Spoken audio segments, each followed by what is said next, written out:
주셔서 답답하셨을 텐데 너무 멋진 찬양을 들려주셔서 감사합니다. 저는 살아 있습니다.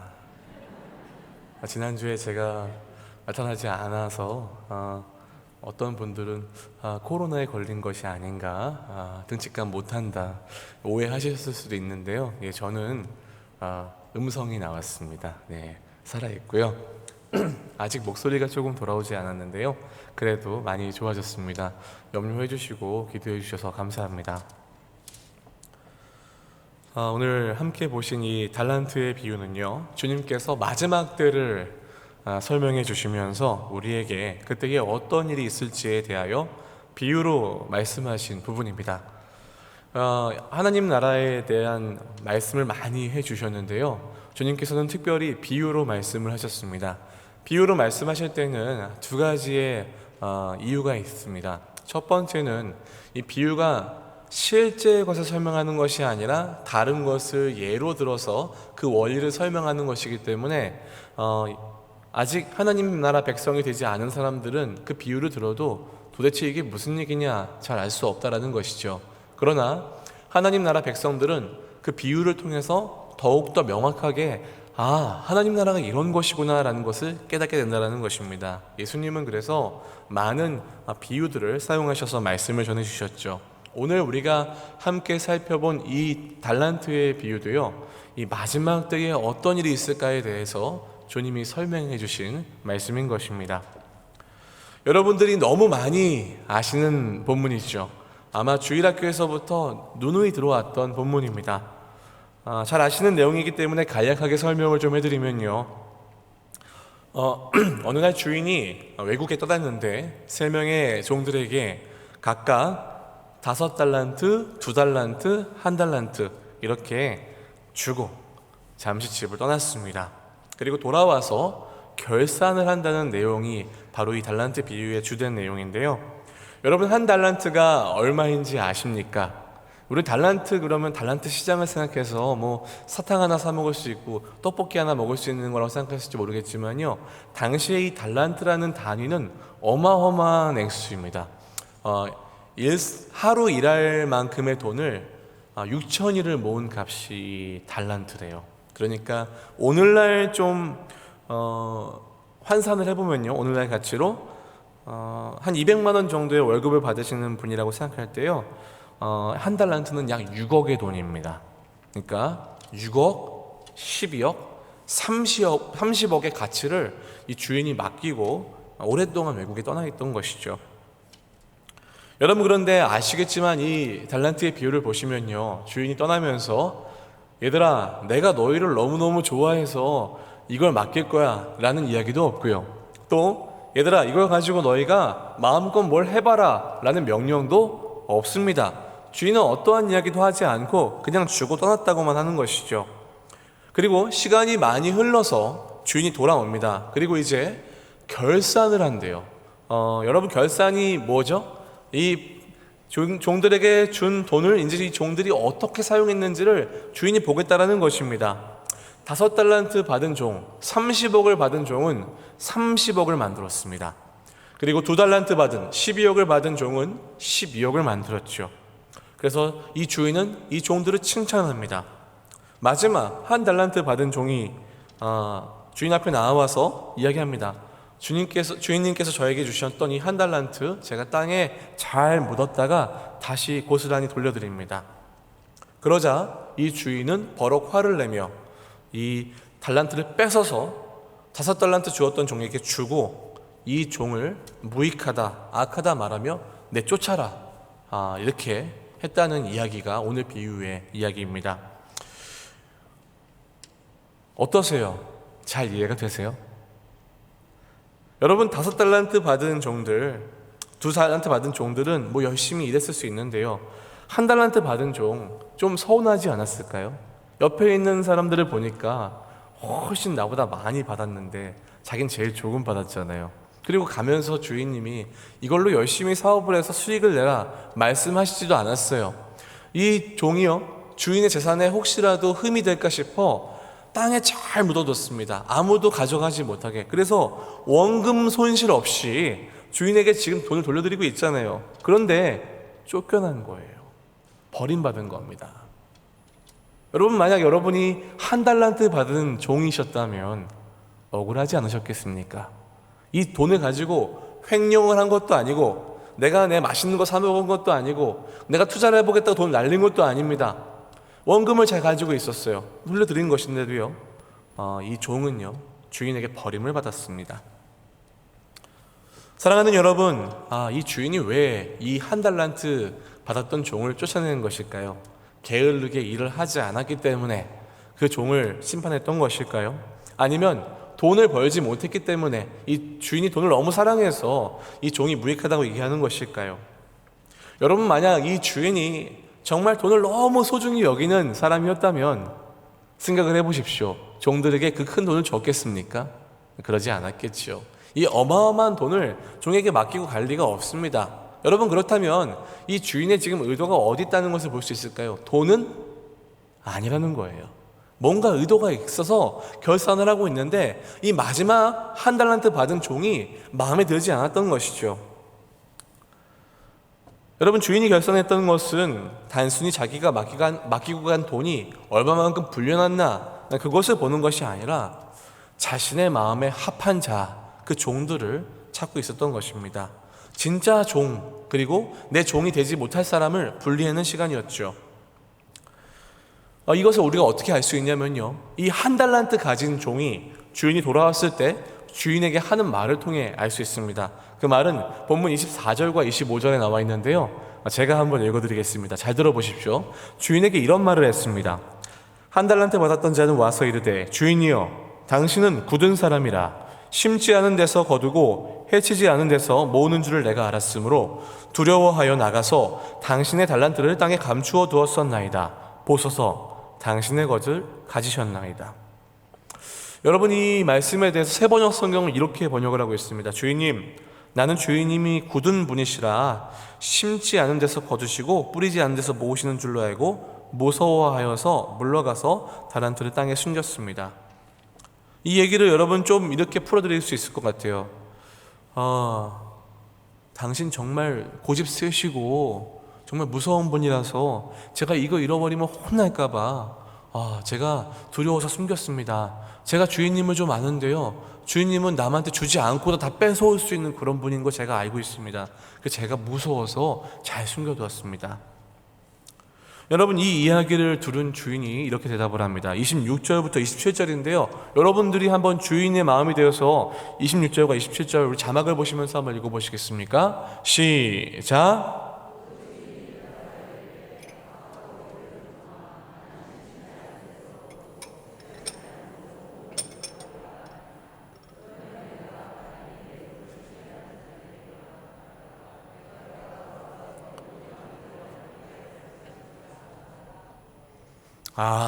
너는 나를 악당으로 알고 있었구나. 그런데 정말 네가 그렇게 생각했더라면 가만히 있으면 안 되지. 어디 가서 투자라도 했을 거 아니냐. 내가 남의 것을 다 빼앗아 가는 사람으로 네가 알았다면 차라리 은행이라도 맡겨서 이자라도 좀 남겨와야 했을 거 아니냐. 너는 참 무능한데 그것이 꼭 나 때문이라고 이야기하는구나. 주인이 지금 이렇게 이야기를 하고 있습니다. 그래서 화가 난 주인은요, 그에게서 달란트를 빼앗아 10달란트, 5달란트 가졌던 사람 종에게 주고, 이 종에게는 무릇 있는 자는 받아 풍족하게 되고 없는 자는 그 있는 것까지 빼앗기리라 말씀하시면서 이 무익한 종을 바깥 어두운 데로 내쫓으라. 거기서 슬피 울며 이를 갈리라 하셨습니다. 사랑하는 여러분, 이 비유를 통해서 우리 주님께서는 도대체 우리에게 무엇을 말씀하고 싶으신 것일까요? 열심히 일하지 않으면 주님 다시 오시는 날 다 뺏기고 지옥 가겠구나, 주님 이렇게 우리에게 지금 겁을 주고 계신 것일까요? 그런 부분도 없지 않아 있습니다. 분명히 주님 다시 오시는 그날 결산의 날이 있다라는 것이죠. 그런데요 여러분, 이 비유는 정말 무섭고 엄하고 잘 설명해 주지도 않으면서 우리에게 뭔가를 바라는 그런 무서운 주인의 모습만을 그리는 것이 아니라요, 사실은 주인이 신뢰한 종들은 이런 모습으로 그 삶을 살 것이다. 그러나 주인을 잘 알지 못하는 종은 결국 쫓겨나게 될 것이다 라는 이 땅을 살아가는 우리의 삶에 대한 모습을 설명해 주는 것이죠. 여러분, 마지막 때입니다. 어떻습니까? 이 마지막 때에 우리는 준비를 해야 됩니다. 다시 오실 주님을 맞이할 준비를 해야 되죠. 그런데 이 비유를 들었으니까 이제 우리가 어떻게 해야 될까요? 열심히 재산을 가지고 재산을 불려야 될까요? 재테크를 해야 될까요? 늘려야 될까요? 아니요, 여러분. 주인에게는 돈이 중요하지 않습니다. 여러분, 정말 우리가 이 말씀을 통해서 놓치지 말아야 될 부분은 이겁니다. 주인의 마음을 우리가 알고 있는가? 우리가 그 주인이 나에게 어떤 의도로 이것을 허락하였는지 내가 정말 그것을 알고 있을 만큼 내가 주인이랑 친밀한가? 이것을 말하고 있는 것이죠. 여러분, 잘 생각해 보십시오. 5달란트 받았던 종들이 있습니다. 5달란트 받았던 종이 있습니다. 2달란트 받은 종이 있습니다. 30억을 받았어요. 한 집에 노예로 살던 사람이 주인이 멀리 탐구에 가고 30억을 얻었습니다. 어떤 마음이 들었을까요? 당시에 30억이면요, 여러분, 팔자를 고칠 수 있습니다. 지금도 그런 돈이잖아요. 그런데 그때는 어땠겠습니까? 유혹이 없었을까요? 여러분, 이걸 가지고 그냥 도망가면 되는 거예요. 아무도 모르는 데 가서 살면 되는 것이죠. 여러분, 그런데 그 종은요, 그 집을 떠나지 않아요. 2달란트 받은 종도 마찬가지입니다. 왜 그랬을까요? 평소에 주인님을 섬기며 그와 함께 했던 그 모든 시간들과 그가 나눴던 모든 대화들을 통해 왜 주인님이 지금 나에게 이걸 맡기는지 그들은 알 수 있었던 겁니다. 그들을 믿었던 것이에요. 사랑했던 것입니다. 내 거도 다 네가 한번 해봐라라고 내어줄 만큼 그 주인은 종들을 신뢰했던 겁니다. 그래서 받을 수 없는 신뢰를 받고 받을 수 없는 사랑을 받았기 때문에 이 종들 마음에 뭐가 있는 거예요? 우리 주인님 다시 돌아오셨을 때 나에게 신뢰를 주셨고 나에게 맡겼던 이걸로 내가 어떻게 하면 우리 주인님께 기쁨이 될 수 있을까? 이 종들의 마음엔 그것이 있었던 겁니다. 그 그림이 있었기 때문에, 그 비전이 있었기 때문에 이 종들은요, 멈추지 않고 달려나갔던 겁니다. 하루하루 아까워하며 주인님이 다시 오실 그날을 예비하였던 것이지요. 사랑하는 여러분, 그런데 1달란트 받았던 이 종은 어땠습니까? 주인의 의도를 몰라요. 주인을 오해하고 있습니다. 주인이 어떠한 마음으로 이것을 주었는지 전혀 알지를 못하는 것이죠. 그렇기 때문에 여러분, 어떻게 됐어요? 주인을 알지 못하고 주인과 관계가 없는 종은 결국 쫓겨났던 것입니다. 사랑하는 여러분, 따라서 우리는요, 우리를 사랑하시는 우리 하나님의 마음을 잘 헤아릴 수 있어야 됩니다. 그리고 하나님께서 나에게 주신 것들을 우리가 잘 살펴보아야 되겠죠. 오해하지 말아야 됩니다. 그리고 하나님 백성들은 오해하는 인생이 아니라 하나님의 마음을 알아 하나님을 기쁘게 하는 인생이 되겠지요. 여러분, 그렇다면 어떻게 우리가 이 남은 여생 동안 주님이 다시 오시는 그날까지 충성된 종으로, 주님께 칭찬받는 종으로 살아갈 수 있을까요? 우리가 어떻게 하면 그런 종의 모습으로 이 땅을 살아낼 수 있을까요? 첫 번째는요, 우리가 하나님을 알도록 최선을 다해야 한다는 것입니다. 사랑하는 여러분, 여러분은 하나님을 잘 아십니까? 하나님은요, 우리의 뇌로는 다 이해할 수 없는 분이에요. 하나님이 얼마나 크신지, 하나님이 얼마나 능력이 있으신지 우리가 감히 표현을 할 수도 없을 만큼 하나님은 엄청난 분이십니다.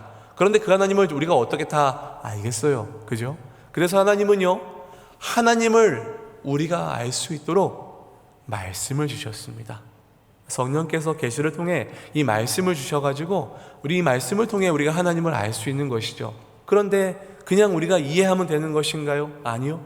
성령께서 우리 마음 가운데 감동을 주셔서 이 말씀의 비밀을 깨닫게 해주세요. 아, 하나님이 나를 이렇게 사랑하시고 구원하시는구나 알게 하시는 것이죠. 여러분, 그래서 우리가 성경을 알 때요, 그냥 단편적으로 한 구절과 또 이렇게 한 책만 아는 것이 아니라 창세기부터 요한계시록까지 나를 향해 주신 이 하나님 말씀을 잘 알아야 될 필요가 있습니다. 왜 그러냐면요, 때로는 성경을 보면서도 오해할 수 있기 때문입니다. 여러분, 특별히 성경에 나타난 여러 진리의 말씀들이 있는데요, 이것을 가지고 왜곡하고 부분만 가지고 가져와서 자신들의 목적에 맞춰서 설명하는 사람들이 누굽니까? 이단들이지 않습니까? 여러분, 이단들도 성경을 가지고 얘기합니다. 특별히 여러분 신천지 아시죠? 이 비유풀이로 설명을 한다고 하잖아요. 다 짝을 맞춰가지고 그것으로 자신들이 말하는 진리가 진짜라고 얘기한다고 하잖아요. 여러분, 이들이 성경을 가지고 왜곡을 하고 있어요. 여러분, 우리가 어떻게 하면 그들의 그런 어떤 비진리 속에서 우리의 마음과 신앙을 지킬 수 있을까요? 우리는 잘 말씀을 배워야 됩니다. 창세기부터 요한계시록까지 나타난 하나님의 말씀이 우리를 향해 어떻게 알려지고 있는지 우리가 잘 배워야 될 필요가 있는 것이죠. 여러분, 제가 그림을 한 장 준비했습니다.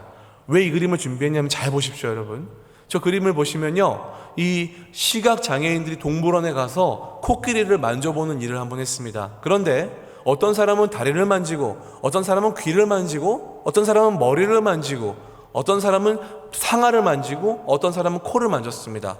그리고 각자 돌아와서 이렇게 얘기하는 거예요. 야, 나는 코끼리가 그렇게 뱀처럼 생긴 줄 몰랐어. 무슨 소리 하는 거야? 코끼리는 큰 기둥 같아. 아니야, 코끼리는 펄럭펄럭거리게 생겼어. 어떻습니까? 그래서 이 사람들이 서로 싸우는 겁니다. 누가 맞다고 싸우는 거예요? 내가 맞다고 싸우는 거예요. 왜냐하면 내가 직접 만지고 왔기 때문에, 내가 경험했기 때문에. 적어도 이 사람들에게는 뭐예요? 정말 코끼리는 그렇다고 믿고 있는 거죠. 여러분, 우리가 성경을 보면서 이런 오해에 빠질 수 있다라는 거예요. 한 부분만 가지고 이런 거야, 이런 거야, 이런 거야 하면서 마치 하나님은 이런 분인 것 마냥 생각하시다라는 거예요. 그런 분이실 수도 있죠. 그러나 여러분, 하나님은 우리가 생각하는 것보다 더 크신 분이라는 거예요. 그래서 우리는 이 66권을 통해 하나님이 우리에게 어떠한 말씀을 하시는지, 하나님은 어떤 분이신지 잘 알아야 될 필요가 있는 것입니다. 여러분, 매월 첫째 주가 되면요, 교회 광고 시간에, 예배 광고 시간에 추천도서를 이렇게 드려요. 그러면 행정실에 가시면 여러분들이 할인된 가격으로 구매를 하실 수 있어요. 그래서 처음에 추천도서를 이렇게 쫙 했을 때 많은 분들이 책을 사가셨어요. 그래서 이제 우리 교회도 이렇게 많은 책을 사시는 분들이 있고 읽고 계시는 분들이 있구나 싶었어요. 그런데 이제 점점 코로나가 되고 힘들어지고 시간이 지나니까 책이 안 나가요. 그대로 이제 있는 책들이 많이 있어요. 왜 책을 읽으시라고 할까요? 사는 것도 바쁜데, 할 일도 많은데, 이제는 글씨도 잘 보이지 않는데, 힘든데 왜 책을 읽으시라고 할까요? 여러분, 우리 영혼에 도움을 주기 때문에 그래요. 우리가 하나님을 알고 성경을 보는 데 있어서 조금 더 유익할 수 있기 때문에 교회에서는 어떻게든 그 유익을 드리고자 책을 선정해서 추천해드리고 있는 것이죠. 성경 공부 과정이 열립니다. 다양한 책 모임이 열려요. 바쁜 와중에 정말 그 퇴근하고 와서 피곤한 시간에 열리기도 하죠. 왜 그럴까요? 조금 더 하나님을 알아가실 수 있도록 어떻게든 도움을 드리고자 여는 것이지요. 습관나무 프로젝트를 시작했습니다. 많은 분들이 결심을 하셔서 이제 큐티책도 신청하시고, 매일 새벽 예배 드리시는 분들이 묵상도 하시죠. 얼마 전에 설문조사를 좀 했습니다. 큐티를 좀 하고 계신지 어떠신지. 근데 아무래도 이게 안 하던 것들을 하다 보니까 쉽지는 않아요. 그렇죠? 많은 이 큐티를 하는 것들이 몸에 잘 배이지 않으면 쉽지 않습니다. 그러다 보니까 좀 어렵다고 그러고, 나 힘들다고 그러고 하시는 분도 계신 것 같아요. 충분히 이해가 됩니다. 그런데 왜 이걸 시작했을까요? 우리가 매일매일 하나님 말씀을 먹어야 하기 때문에 그렇습니다. 우리 영혼의 양식을 우리가 먹어야 우리 영혼이 힘을 얻고 은혜를 얻기 때문이죠. 교회에서 전해드리는 말씀을 통해서도 받으셔야 되고요, 또 각자의 삶에서 주시는 하나님 말씀을 묵상하시면서도 하나님의 은혜를 누리셔야 이 어려운 시대, 이 마지막 시대를 우리가 잘 살아갈 수 있기 때문에 여러분, 우리가 그렇게 추천을 해드리고 있는 것입니다. 얼마나 비진리가 많은지 몰라요. 여러분, 유튜브 이제 거의 모든 분들이 보시겠죠. 거기에 보면요, 정말 많은 설교자들이 있고요, 정말 많은 성경 말씀을 풀이한다는 사람들이 있습니다. 그런데요, 제가 깜짝 놀랄 때가 있어요. 아니, 어떻게 이런 말씀을 전하지? 이건 너무 성경과 다른 이야기인데. 이런 이야기들이요, 조회수가 아주 높고 많은 분들이 보고 있어요. 심지어 어떤 분들은 그것을 막 함께 보자며 카톡으로 서로 나누기도 하고 그렇죠. 사사기를 통해 배우는 것처럼 하나님이 말씀하신 대로가 아니라 자기 소견대로, 자기가 경험한 대로 하나님을 재단하고 하나님 말씀을 왜곡하는 순간, 여러분, 우리는 하나님을 오해할 수밖에 없습니다. 하나님을 오해하게 되면요, 결국 그 마지막 때에 하나님 다시 뵐 그날이 우리에게 올 때 우리 마음 가운데 두려움이 있고 무서움이 있고 기대가 설렘이 아니라 하나님 앞에 내가 이래도 되는가 라는 무슨 그런 어떤 찝찝한 마음이 있겠지요. 사랑하는 여러분, 그렇기 때문에요, 우리는 말씀을 잘 배워야 됩니다. 특별히 여러분, 저희 교회가 속해 있는 대한예수교 장로회 이 합신이라는 교단, 이 소속 교단 안에 있는 신학교인 이 합동신학대학원은요, 대한민국뿐만 아니라 전 세계에서도 정말 손꼽을 만큼 하나님 말씀을 바르게 전할 수 있는 목회자들을 양성하는 학교입니다. 그래서요, 저희가 정말 열심히 공부도 하고요, 특별히 저희 학교를 나오게 되면은 성경 말씀이 창세기부터 요한계시록까지 하나님이 이렇게 우리에게 말씀하시는 것들을 열심히 배우게 됩니다. 또 그 말씀하시는 바를 잘 정리해 놓은 것을 뭐라고 부르냐면 교리라고 부르거든요. 이 교리를 또 열심히 배우게 돼요. 그래서 하나님께서 우리에게 주신 그 유익한 것들을 우리가 평소에 누릴 수 있도록 잘 정리해 놓은 믿음의 선배들의 책도 많이 보게 되고, 그것들을 여러분들에게 가르쳐 드릴 수 있게 배우는 것이죠.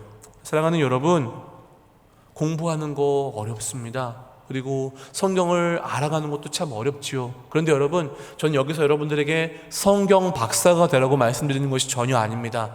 그리고 성경 공부를 열심히 하라고 말씀드리는 것도 아니에요. 제가 한 가지 딱 부탁드리고 싶은 것은요, 여러분을 너무 사랑하시는 하나님을 매일 더 알아가시기를 축복합니다. 하나님을 더 알아가세요. 두 번째로 여러분들에게 부탁드리고 싶은 말씀은요, 우리의 사명을 위하여 여러분 최선을 다해야 한다는 것입니다. 여러분들에게 인생 가운데에는요, 하나님이 그냥 우연으로 만들어 놓으신 인생이 없습니다. 각자의 모든 인생마다 하나님이 주신 사명이 있어요. 제가 어제 어떤 그 전도사님의 간증을 들었는데요, 이 전도사님이 이 아이를 낳았는데 아이가 그 어떤 증후군이 있어서 병원에서 힘들게 며칠 만에 가슴을 열고 수술을 하고 또 수술을 하고 6개월 만에 퇴원을 했는데, 퇴원을 할 때 이 아기가 시각장애, 청각장애 판정을 받고 퇴원을 하게 됩니다. 그래도요, 너무 감사해서 정말 이 전도사님 부부가 이 아이를 열심히 키웠대요. 그러던 어느 날 두 번째 생일을 맞이하고 10일 있다가 하나님의 부름을 받았다고 합니다. 여러분, 너무 짧게, 너무 잠깐 있다간 인생, 너무 아팠던 아이의 인생이잖아요. 저희가 그 아이의 인생에 대해서 어떻게 함부로 말할 수 있겠어요? 그런데 그 전사님이 이런 고백을 하시더라고요. 이 고백이 참 저의 마음을 울렸습니다. 저희 아이는요, 사명을 다하고 갔습니다. 하나님께서 그 아이의 인생 가운데 심어놓으신 그 모든 사명을 다했기 때문에 하나님께 간 것입니다. 사랑하는 여러분, 우리의 인생에도 하나님께서 부여하신 귀한 사명들이 있습니다. 한 명 한 명 지으시고 이 땅 가운데 보내시고 예수 그리스도의 그 십자가로 여러분들을 구원하실 때마다 하나님이 기뻐하시며 여러분들을 맞이하실 때에 하나님 설레어하시는 하나님의 그 놀라운 뜻과 계획이 우리 인생 가운데 있다라는 것이죠. 우리가 존재하는 가장 중요한 목적을 우리 소요리 문답에서 이렇게 얘기하고 있어요. 우리가 하나님을 즐거워하고 하나님을 영화롭게 하는 거래요. 사랑하는 여러분, 저는 우리 인생이 이 땅에 있는 어떤 많은 것들의 쾌락과 좋은 것들을 누리다 가는 것이 아니라 하나님으로 즐거워하고 하나님께 영광이 되는 인생이 되었으면 좋겠습니다. 여러분, 그렇기 때문에 우리에겐 각자의 사명이 주어져 있는 것이죠. 여러분, 특별히 오늘 본문은요, 그 사명을 다한 종들을 주인께서 칭찬하는 본문이 있습니다. 여러분, 저는요, 여기 계신 모든 분들이 그 인생의 사명을 다 감당하여서 우리 주님께서 여러분들 다시 만나는 그날 잘했다, 충성된 종아 칭찬하며 여러분들 맞이해 주셨으면 좋겠어요. 여러분, 그러실 수 있으시겠습니까? 그러면 여러분 인생 가운데 놓여진 사명을 감당하셔야 돼요. 11월이 되면요, 두려워하는 사람들이 있습니다. 교역자들이에요. 왜 그런지 아시나요? 제가 더 못할 것 같습니다. 이런 얘기들을 많이 하세요. 힘들고 상황이 어려워지고 건강에 문제가 생기기 때문에 좀 쉬셔야 될 분들이 분명히 계십니다. 그리고 어떤 분들은 정말 오랫동안 섬기셨기 때문에 좀 쉬실 때가 될 거죠. 저희가 다 그거들에 대해서 존중해 드리고 이해하죠. 함께 기도하죠. 여러분, 그런데요, 어떨 때 보면요, 정말 속상한 건 누구도 아무도 섬기려 하지 않을 그런 모습들이 보일 때 너무 사실 안타까워요. 왜 안타깝냐면 교회는 성도들을 일을 시키기 위해 있는 곳이 아니기 때문에 그래요. 교회는요, 여러분이 받은 구원이 너무 감사하고 기뻐서 내가 하나님께 뭔가 드릴 수 있을까? 내가 뭔가 하나님께 뭔가 나를 이렇게 내어드릴 수 있을까 할 때 작은 것이라도 함께 섬길 수 있도록, 그리하여서 나를 통해 일하시는 하나님을 경험하고 나를 통해 축복이 흘러가는 것을 경험하고 하나님이 나에게 복을 주셔가지고 그 복이 열방 가운데 흘러가는 것을 함께 경험하며 우리 가운데 임한 하나님 나라를 체험할 수 있도록 돕는 곳이 교회인데요, 아무도 전 지금 힘들어요, 지쳤어요, 못하겠어요 라고 한다면 사실 이것은 영적인 혈관이 지금 막혀있다는 거예요. 은혜가 지금 잘 공급되지 않고 있다는 거죠. 그 마음 가운데 하나님께서 감동을 주시고 감사를 주셔서 그 심령이 막 하나님을 위해 뭔가 내어드리겠습니다라는 그런 고백이 나와야 되는데 지금 그것들이 잘 되지 않고 있기 때문에 저희가 안타까운 거예요. 일을 하시지 않기 때문에 안타까운 것이 전혀 아니라 이 심령들이 좀 더 하나님의 은혜를 많이 누리셔야 되는데라는 그런 안타까움이 있고 더 열심히 섬겨야 되겠다라는 그런 마음이 있습니다. 사랑하는 여러분, 부탁드립니다. 하나님께 여러분의 삶을 좀 드리지 않으시겠습니까? 여러분, 지금 우리가 숨쉬고 있고 살아있다면 우리 각자에게 맡겨진 사명이 있습니다. 원로 목사님께서 옛날에 그렇게 말씀하셨어요. 신방하실 때에 환우를 신방하시면서 사명이 있다면 하나님은 우리를 살리실 것입니다. 저는 그 말 너무너무 믿습니다. 우리가 지금 살아있다는 것은요, 사명이 있다는 것이죠. 아유, 목사님처럼 젊은 사람들이야 힘도 나고 열정도 있지만 우리처럼 나이가 먹고 이제 아무것도 보이지도 않고 힘도 없고 일어날 때마다 아이고 소리가 나는데 이제 뭘 할 수 있겠습니까? 하실 수 있어요. 그죠? 괜찮아요. 기도해 주시면 되잖아요. 저는 아파가지고 매일 병상에 누워있는데 제가 어떻게 섬길 수 있겠습니까? 병상에 누워서 버텨주시는 게 그 사명 감당해 주시는 거예요. 목사님, 저는 아이들이 너무 어려서 아이들 키우고 집안일 하느라 교회 일 아무것도 할 수가 없어요. 아니요, 아이들 잘 키워주시면서 그 가정에서 하나님 예배하고 찬양하고 기도하시면 잘 섬겨주시는 거잖아요. 그런데 하나님께서 더 마음의 은혜를 주시면 함께 또 교회에 나와서 봉사하실 수 있는 거죠. 사랑하는 여러분, 걱정하지 마세요.